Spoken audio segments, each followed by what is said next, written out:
You know, it feels like our planet is trying to tell us something. I mean, with all the record temperatures and crazy weather, the message seems pretty clear. But what if the big solution isn't some brand new invention? What if it's about completely rethinking something we all create every single day? I'm talking about our trash. Okay, so let's get right into it. And just to be clear, what you're looking at, this is not some artist's impression. This is the real deal. It's a map showing global temperature anomalies for 2025 straight from the World Meteorological Organization.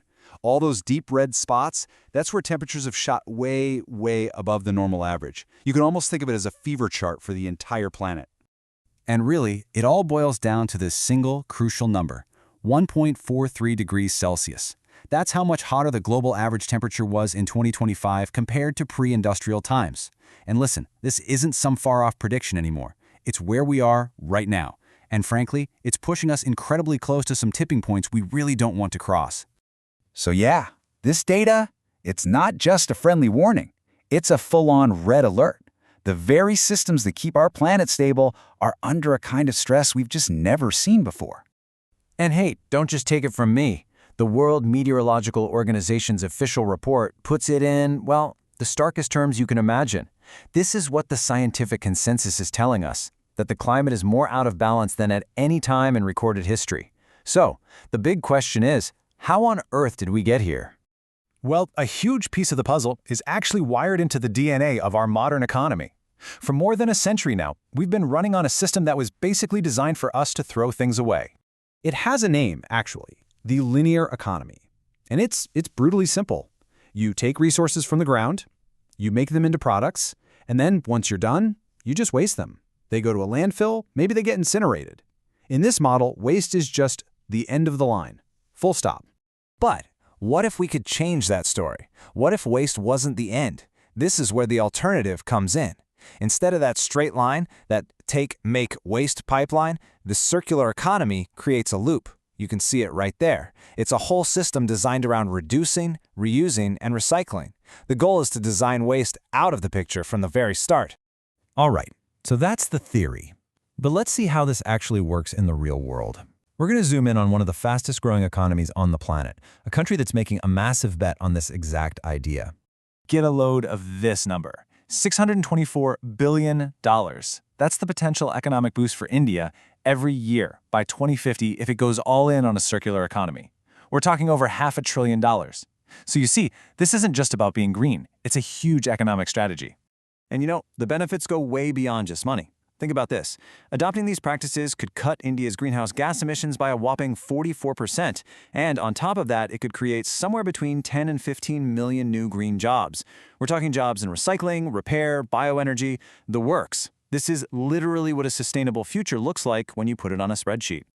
Now, what's so fascinating about India's story is that this shift is kind of a paradox. It's a huge leap into the future, but it's also a return to its past. See, before 1991, before the economy really opened up, Indian culture was what you might call circular by default. Frugality, reusing everything, that was just the norm. It wasn't a special policy, it was just life. But after 91, as a new middle class grew, that take-make-waste model started to take over.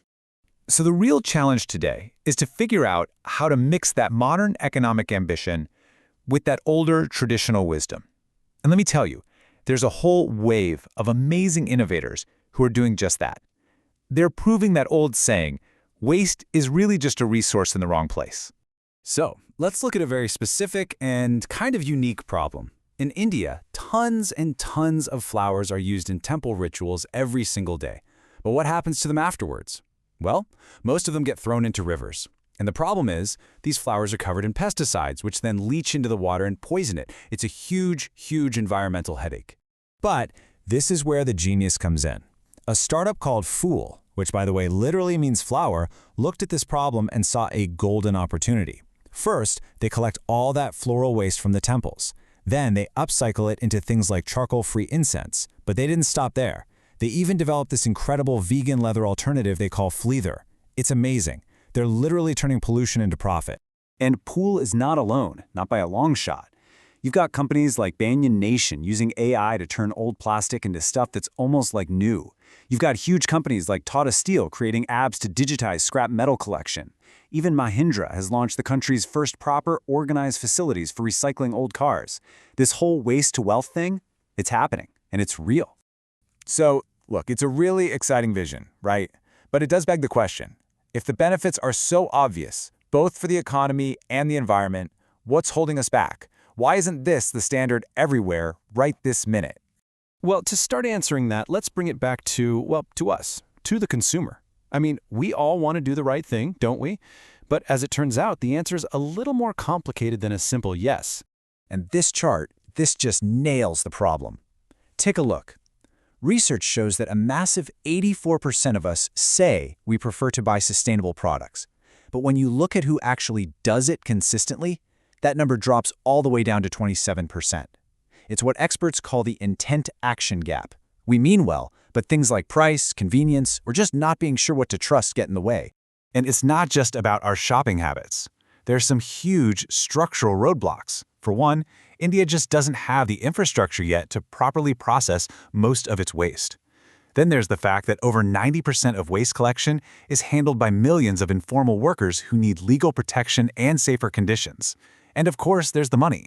We're talking an investment of somewhere between $50 and $80 billion to make this transition happen at scale. But here's the thing. Even with all these massive challenges, what's happening in India is so much more than just a local story. You have to see it as a live experiment. It's potentially a blueprint for how other developing nations all over the world can grow their economies without making the same environmental mistakes that were made in the past. And all of this leaves us with one final, and I think pretty powerful idea to chew on.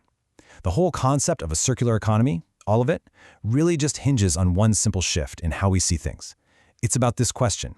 Can we learn to stop seeing waste as an end, as the final stop for product, and start seeing it for what it could be? The beginning of something completely new?